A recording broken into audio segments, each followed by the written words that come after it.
Hello friends, welcome to computer centric. दोस्तों, आज के सेशन में हम बेसिक्स ऑफ लैंग्वेज थ्योरी पढ़ने वाले हैं।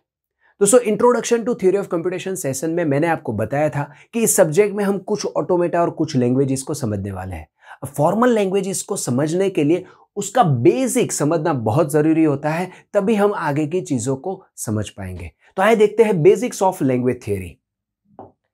दोस्तों, जब हम किसी भी लैंग्वेज के बारे में बात करें, जैसे मैंने बोला कि इस सब्जेक्ट में हम लैंग्वेजेस के बारे में पढ़ने वाले हैं।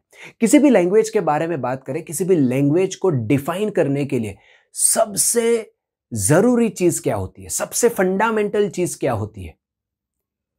सबसे फंडामेंटल ऐसी चीज की जिसके बिना हम लैंग्वेज डिफाइन ही ना कर पाए, वो क्या होती है? वो होती है दोस्तों अल्फाबेट। जो लैंग्वेज होती है उसका अल्फाबेट होना चाहिए। उस अल्फाबेट के ऊपर से ही उसके शब्द बनेंगे और उस शब्द के ऊपर से वाक्य बनेंगे, तब जाकर के हम उसे लैंग्वेज बोल पाएंगे, राइट? सो सबसे बेसिक चीज है alphabet. So what is alphabet? If you talk about a formal language, तो फॉर्मल लैंग्वेज में अल्फाबेट क्या होता है, मैं यहां पर फॉर्मल लैंग्वेजेस के बेसिक्स की बहुत ही इनफॉर्मल डेफिनेशन आपको देने जा रहा हूं। बहुत इनफॉर्मल डेफिनेशन इसलिए देने जा रहा हूं ताकि आपको अच्छे से वो समझ में आए, वो इजी होती है, right? So what is the definition of alphabet? It is nothing but set of symbols. Simple set of symbols is nothing but an alphabet. It is denoted by sigma.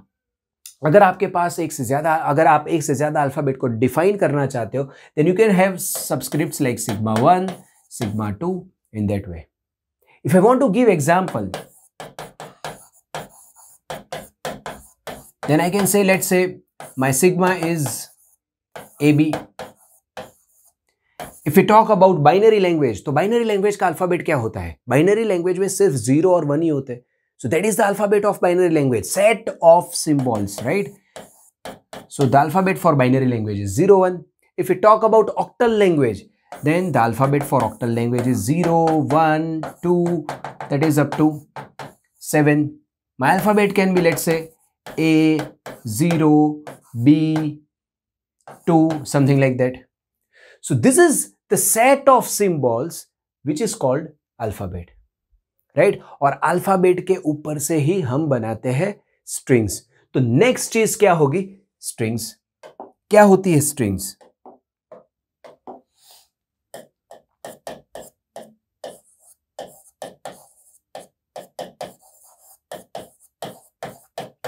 Strings is nothing but sequence of symbols.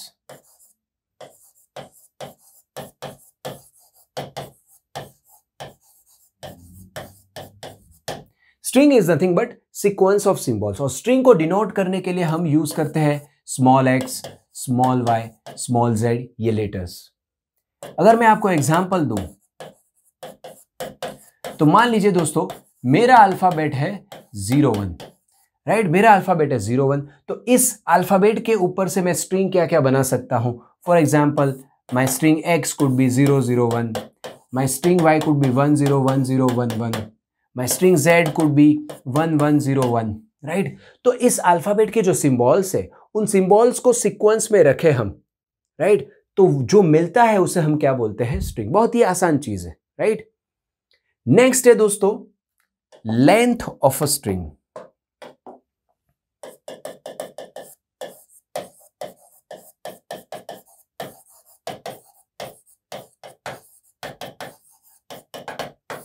What is length of a string? It is nothing but number of symbols in the string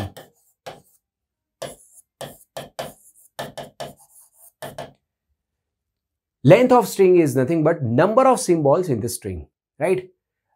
I can define it by mod x, mod y and mod z, right? तो अगर हम इसी example के बारे में बात करें, then what will be my mod x?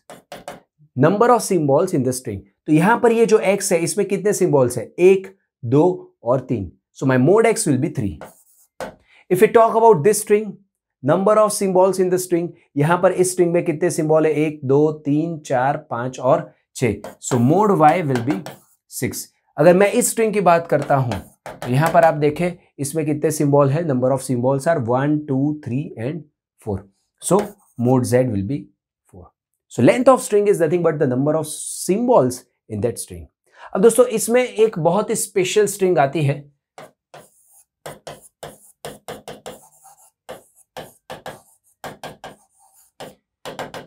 जिसे हम बोलते हैं नल। उसको हम we can use this symbol for null, denoting null, as well as we can use this epsilon symbol to denote null.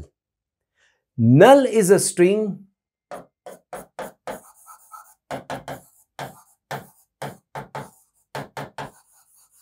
with length 0. null एक string है दोस्तों, ध्यान से सुनना, null is a string कि जिसकी लेंथ 0 होती है। क्यों 0 होती है, आप देखिए इस null में आपके अल्फाबेट के कोई सिंबल नहीं है, राइट, और ये एक स्ट्रिंग है, राइट, तो उसकी लेंथ क्या है दोस्तों, 0। So this is a special string, a string with length 0 is nothing but null, right. Next है दोस्तों, तो हमने डिफाइन कर दिया व्हाट इज अल्फाबेट, हमने डिफाइन की what is string, we have defined what is length of string. Now we are going to define a language. What is a language?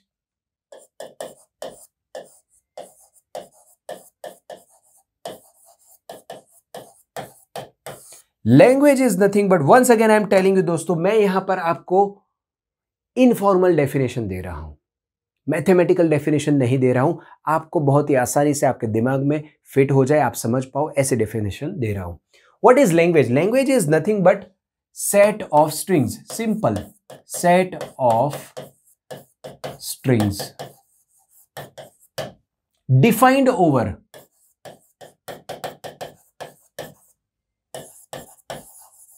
Sigma. दोस्तों without defining alphabet we can't define language. मेरी language में कौन कौन से alphabet है, मेरी language में कौन कौन से सिंबल्स है, ये डिफाइन किए बिना हम लैंग्वेज को डिफाइन नहीं कर सकते, और इसीलिए बोलते हैं हम इस डेफिनेशन को, ये चीज बहुत ही इंपॉर्टेंट है, defined over sigma. Language is nothing but set of strings defined over sigma. To define, to denote a language we use symbol L। एक से ज्यादा लैंग्वेजेस को अगर हमें डिफाइन करना है, we can use L1, L2, L3, such kind of subscripts can be used, right. If I want to give you example, चलिए कुछ एग्जांपल लेते हैं।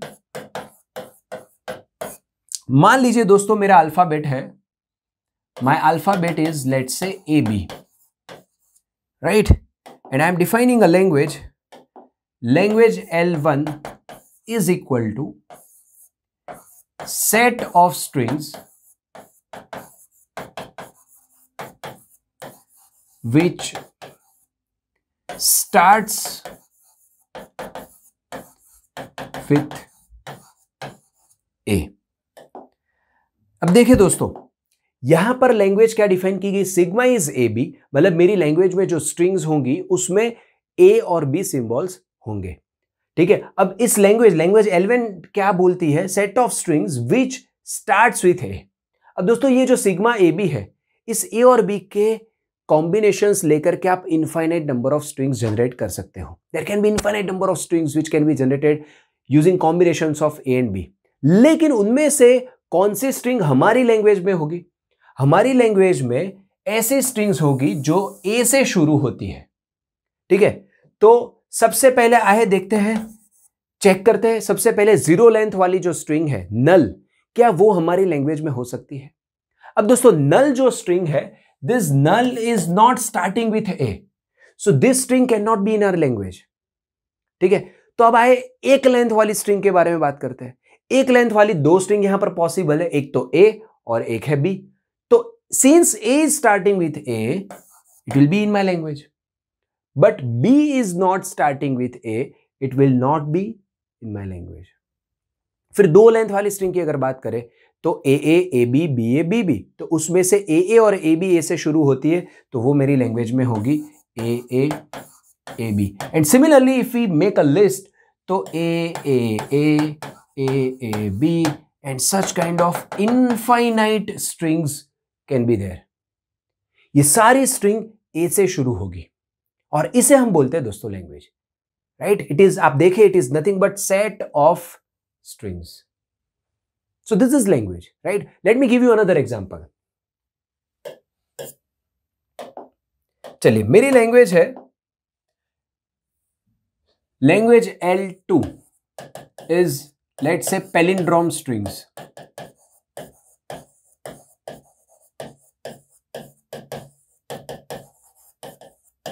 Palindrome strings. अब दोस्तों पैलिंड्रोम स्ट्रिंग क्या होती है? पैलिंड्रोम स्ट्रिंग्स ऐसी स्ट्रिंग्स होती है जिसको आप आगे से पढ़िए पीछे से पढ़िए, it would read out same, right. For example, अगर हम जो हमारी रेगुलर नॉर्मल लाइफ की लैंग्वेजेस यूज करते हैं उसमें कुछ नाम है, लेट्स से न या न, तो नैन को हम अगर आगे से पढ़ेंगे पीछे से पढ़ेंगे वो नैन ही पढ़ा जाएगा, राइट। तो जिसको हम आगे से पढ़ते हैं पीछे से पढ़ते हैं, it reads out same, then we say that it is a palindrome string. तो दोस्तों आइए इसका लिस्ट बनाते हैं। मेरा सिग्मा क्या है? माई सिग्मा इज AB, राइट। तो मेरी लैंग्वेज में कौन कौन सी स्ट्रिंग होंगी? सबसे पहले शुरू करते हैं। देखिए दोस्तों, आपको सबसे पहले नल के लिए चेक करना है, आपको इसी ऑर्डर में चेक करना है। एग्जाम में भी अगर क्वेश्चन है तो आपको इसी ऑर्डर में चेक करना है, राइट। सबसे पहले 0 लेंथ वाली जो स्ट्रिंग है null, can it be in my language? अब नल को हम अगर आगे से पढ़े तो भी नल होगी, पीछे से पढ़े तो भी नल होगी। So yes, of course null is a palindrome string, it will be in my language. Then if I take single A को आगे से पढ़े पीछे से पढ़े ए ही होगा। सिमिलरली बी को आगे से पढ़े पीछे से पढ़े बी ही होगा, right. So A and B will also be in my language. Similarly can I put A? Yes, आगे से पढ़े तो भी ए, पीछे से पढ़े तो भी A, but can I put A B? नहीं, बिकॉज ए बी को अगर हम आगे से पढ़ते हैं तो ए बी है, लेकिन पीछे से पढ़ते हैं तो वो हो जाती है B A. So it is not palindrome string and it will not be in my language, right. Similarly B A नहीं होगी, बी बी होगी, yes. Then A B B and there will be infinite number of such strings. तो ये है मेरी लैंग्वेज, it is nothing but set of strings. Are you getting my point? तो बहुत ही इजी डेफिनेशन है। लैंग्वेज क्या होती है? Language is nothing but set of strings defined over sigma. अब दोस्तों मैं अगर मेरा सिग्मा चेंज कर देता हूं तो मेरी सेट ऑफ स्ट्रिंग्स भी चेंज हो जाएगी, राइट। फॉर एग्जांपल, अगर मैंने यहां पर सिग्मा ए बी लिया हुआ है, अगर मान लीजिए मैं यहां पर सिग्मा लेता हूं, मान लो चलिए मैं यहां पर डिफाइन करता हूं, मान लीजिए मैं यहां पर सिग्मा लेता हूं फॉर एग्जांपल 0 1 2, तो मेरी लैंग्वेज की जो स्ट्रिंग्स होगी वो भी तो चेंज हो जाएगी, राइट। तो यहां पर नल होगी, फिर 0 आएगी, 1 आएगी, 2 आएगी, 0 0 आएगी, 1 1 आएगी, 2 2 आएगी, such kind of infinite strings would be there, right? So language is defined over sigma and it is nothing but set of strings. अब लैंग्वेज को दोस्तों हम क्लासिफाई कर सकते हैं।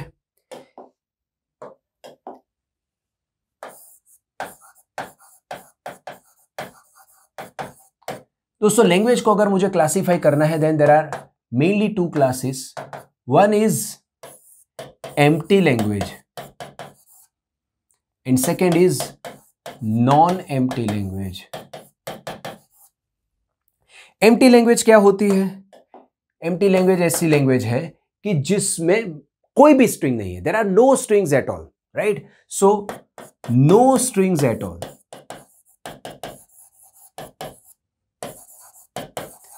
मतलब अगर मैं एम्प्टी लैंग्वेज को डिफाइन करूं, so I can say L is equal to simply this is empty set, right. That is nothing but L, and I can define it by phi also.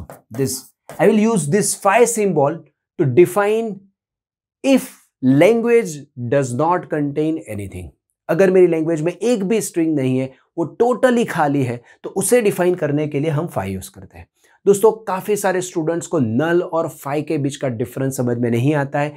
नल एक string है जिसकी length 0 है, phi means empty set, no strings at all, right. तो इस difference को समझिएगा और इस डिफरेंस को और भी अच्छे तरीके से मैं आगे एग्जांपल के साथ समझाऊंगा, ठीक है। तो ये हो गई मेरी एम्प्टी लैंग्वेज। अब नॉन एम्प्टी लैंग्वेज है, मतलब उसमें देयर विल बी वन और more than one strings, right. So there will be one और मोर देन वन स्ट्रिंग्स। अब ये जो नॉन एम्प्टी लैंग्वेजेस है, इसको भी हम दो कैटेगरी में क्लासिफाई कर सकते हैं। एक है फाइनाइट लैंग्वेजेस और दूसरी है इनफाइनाइट लैंग्वेजेस, राइट? तो so a language is called finite language. A language is called finite language if it contains finite set of strings, right? So if it contains finite set of strings, and a language is called infinite language if it contains infinite set of strings.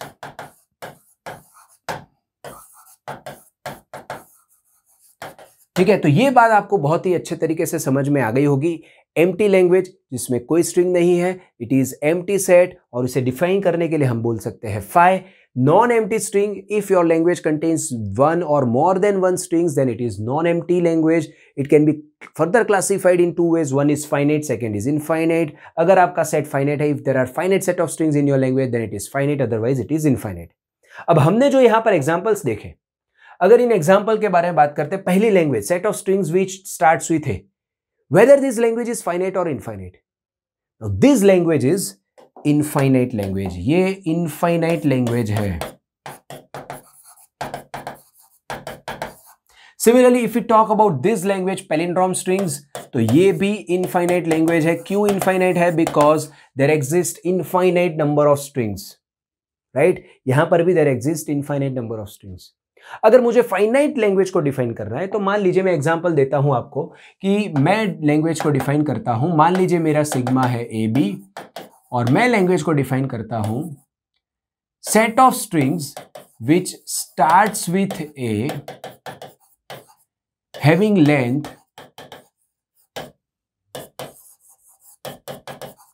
Less than 3। Set of strings having length which starts with A as well as having length less than 3, मतलब वो ए से शुरू होनी चाहिए और उसकी length 3 से कम होनी चाहिए। अब ए और बी के कॉम्बिनेशन से you can generate infinite number of strings, लेकिन उनमें से कौन सी स्ट्रिंग मेरी लैंग्वेज में होगी? जो ए से शुरू होती है और जिसकी लेंथ 3 से कम है। तो सबसे पहले जीरो लेंथ वाली स्ट्रिंग नल, ए से शुरू नहीं होती है, हमारे लिस्ट में नहीं होगी। एक लेंथ वाली स्ट्रिंग ए होगी हमारे लिस्ट में, दो लेंथ वाली स्ट्रिंग ए बी होगी और ए बी होगी। तीन लेंथ वाली या तीन से ज्यादा लेंथ वाली स्ट्रिंग को हम ले नहीं सकते। So these are the set of strings in my language. अब आप देखिए यहां पर there are finite number of strings, so this is finite set and hence the language is finite. Whereas यहां पर दोस्तों इनफाइनाइट स्ट्रिंग्स थी, मतलब ये इनफाइनाइट सेट था, and that is why the language was infinite. तो कौन सी लैंग्वेज फाइनाइट है, कौन सी इनफाइनाइट है, इस डिफरेंस को समझना बहुत जरूरी है। ठीक है, नेक्स्ट है दोस्तों, लास्ट है ग्रामर। तो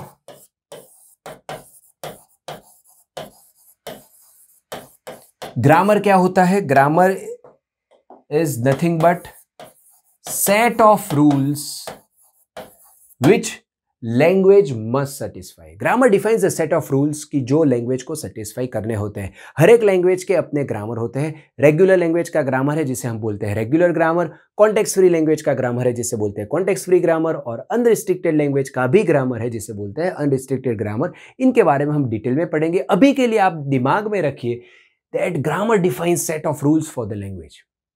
ठीक है, तो दोस्तों आज के सेशन में हमने क्या क्या देखा? हमने बेसिक्स ऑफ लैंग्वेज थ्योरी में पढ़ा, अल्फाबेट क्या होता है, स्ट्रिंग क्या होती है, लेंथ ऑफ स्ट्रिंग क्या होती है जिसमें null is a special string with length 0। फिर हमने देखा लैंग्वेज क्या होती है, लैंग्वेज के क्लासिफिकेशंस देखे, और फाई के बारे में भी देखा। Phi is used to define empty set. Phi means no string at all, जबकि null is a string with length 0। Thank you.